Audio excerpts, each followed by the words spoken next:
Hallo ihr Lieben, heute möchte ich dir zeigen, wie ich meine super weichen Schokobrötchen mache. Im ersten Schritt wird natürlich der Teig vorbereitet. So, das Ganze kannst du natürlich auch alles per Hand kneten, wenn du halt alle Schritte beachtest.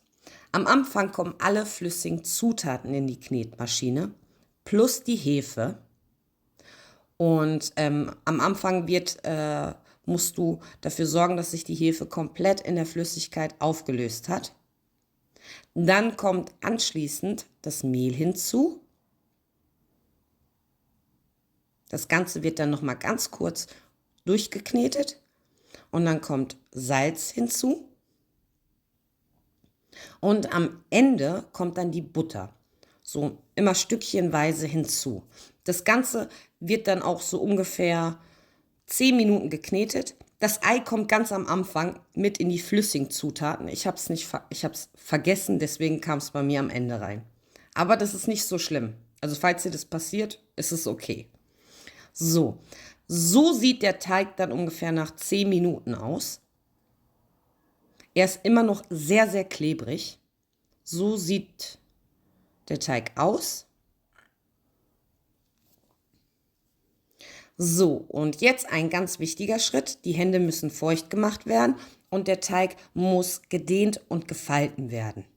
Das hat den Vorteil, dass der Teig ungefähr bei 3-mal Dehnen und Falten überhaupt nicht mehr klebt. Also so gut wie gar nicht mehr. Und das wiederholt ihr ungefähr 2 bis 3-mal. Also alle 15 bis 20 Minuten. Also wenn du natürlich noch mehr Zeit hast, dann kannst du ihn natürlich auch noch 30 Minuten stehen lassen. Und das dann jeweils 3, also 2 bis 3-mal wird das dann gemacht. Und wenn du dann den Teig gedehnt und gefalten hast, dann immer gut abdecken, damit er nicht austrocknet. So, wenn das dann erledigt ist, wird die Arbeitsfläche gut bemehlt. Der Teig kommt auf die Arbeitsfläche. Und jetzt wird der Teig geteilt in circa 40 bis 50 Gramm. So dazwischen sollte es sein. Alle Mengenangaben schreibe ich dir wie immer unten in die Beschreibung. Falls du doch Lust bekommen solltest, das Rezept nachzubacken, kannst du da nochmal genau nachlesen, welche Zutaten du halt benötigst. Und falls dir das Video bis hierhin gefallen hat, vergiss mir nicht einen Daumen da zu lassen.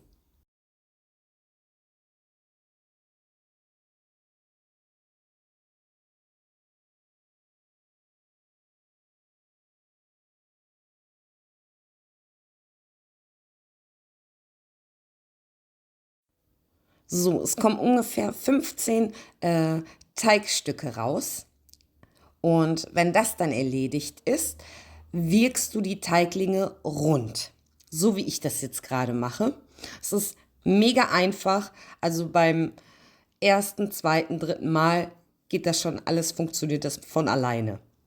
Also umso runder die Teiglinge sind, umso einfacher wird es, sie auszurollen.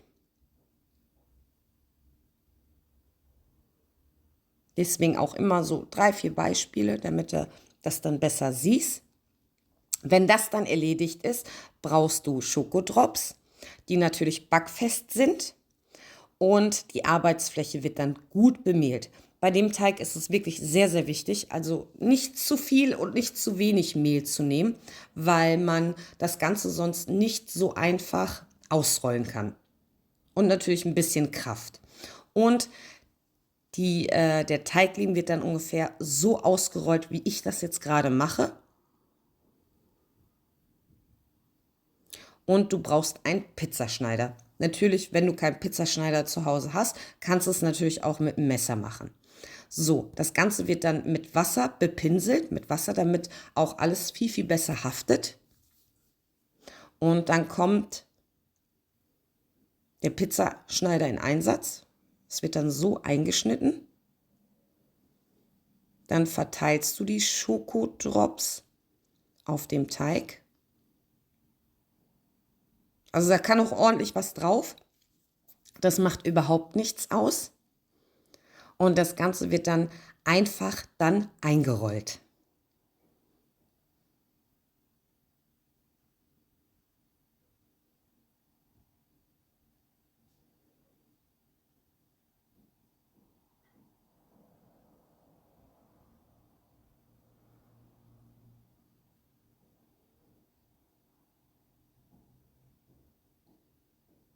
Ich habe auch jetzt 3 Beispiele, damit du richtig sehen kannst, also damit du richtig sehen kannst, wie das halt gemacht wird. Falls du ein bisschen mehr Mehl benutzt, um den Teig auszurollen, dann solltest du den leicht abklopfen, weil sonst haftet das alles nicht richtig. Außer du bewässerst ihn jetzt gut mit dem Pinsel und dann so lang ausrollen. Umso länger natürlich, umso besser. Und es macht überhaupt nichts aus. Der Teig ist beim Ausrollen sehr, sehr dünn. Aber das Ergebnis ist wirklich richtig, richtig gut. Also meine Kinder lieben diese Schokobrötchen und sie schmecken wirklich hervorragend. Also ich kann sie nur empfehlen. Nimmt natürlich ein bisschen Zeit in Anspruch, aber es lohnt sich. Man könnte sie natürlich auch mit anderen Dingen füllen, wenn man es gerne herzhaft mag oder Marmelade würde auch gehen. Und ja, probiert es auf jeden Fall aus. Es ist wirklich super, super lecker. Und der Teig, der ist unglaublich so richtig so weich.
So, wenn das dann erledigt ist, dann brauchst du entweder ein kleines Backblech oder du könntest auch theoretisch gesehen eine Auflaufform nehmen, eine große. Oder halt ein ganz normales Backblech. Das würde auch gehen. Ich persönlich finde immer, dass wenn ich sie mir selber mache, dann mache ich das meistens so, dass sie dann auch aneinander, wenn das Ganze aufgeht, das seht ihr dann am Ende, das sieht dann nochmal schöner aus und ja, also vom Geschmack her ist es eigentlich dasselbe. Also man könnte sie auch einzeln drauflegen oder auch zusammen. Das ist halt jedem selbst überlassen, wie er es halt am besten, am schönsten findet. Das ist jetzt meine Variante. Ich lege sie dann so jeweils drauf.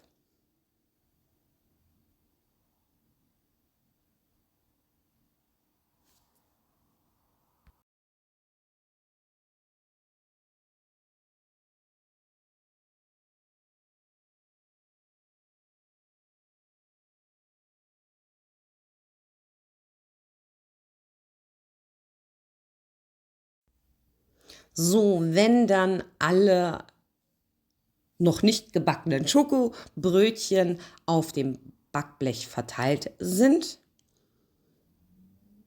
dann sieht das Ganze ungefähr so aus. Dann kommt Klarsichtfolie drauf. Wenn du jetzt ein Küchentuch drüber legen würdest, dann würde der Teig leicht antrocknen und das wollen wir ja nicht. Also sie soll noch schön frisch bleiben. Deswegen am besten Klarsichtfolie.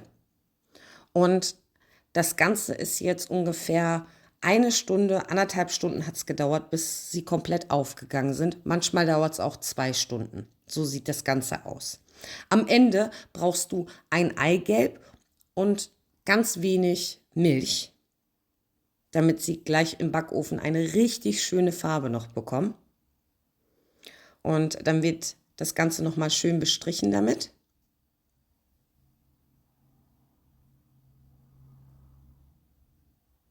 Das bringt auch einen richtig schönen Glanz. Wenn du dann damit fertig bist, wird dann der Backofen auf 180 Grad Umluft vorgeheizt und die Schokobrötchen wandern dann für ca. 15 bis 20 Minuten in den Backofen, bis sie gleich so eine goldene, braune, schöne Farbe erhalten haben. Dann sind sie auch fertig. Du musst halt ab und zu in den Backofen schauen. Deswegen habe ich das jetzt auch nochmal gezeigt, wie es im Backofen aufgeht und wie die Farbe am Ende ausschaut. Sie sind wirklich super, super weich und das ist das Ergebnis. Also was ich noch empfehlen kann, ist, wenn ihr sie aus dem Backofen rausholt, wenn ihr eine Sprühflasche zu Hause habt, dann besprüht ihr das Ganze im heißen Zustand nochmal mit Wasser. Man könnte es natürlich auch mit einem Backpinsel machen und danach dann ein Küchentuch drüber legen, bis sie komplett abgekühlt sind. Also dann sind die super flauschig und glänzen dann nochmal. Und das ist das Ergebnis. So, jetzt zeige ich euch nochmal, wie das Ganze von innen ausschaut. Also außen ist eine richtig schöne Bräunung und innen drinne sind sie sehr, sehr weich. Und was ich persönlich noch gut finde, ist, dass sehr wenig Zucker im Teig enthalten ist. Also zum Gegensatz das, was man halt im Supermarkt kauft und was Kinder ja auch lieben. Aber dieses Selbstgemachte, da hat man wenigstens noch die Kontrolle und weiß, wie viel Zucker enthalten ist. Probiert es auf jeden Fall aus. Es lohnt sich. Und ja, falls dir das Video bis hierhin gefallen hat, würde ich mich natürlich sehr über einen Daumen freuen. Und falls du noch mehr sehen möchtest, über ein Abo. Und bis zum nächsten Mal.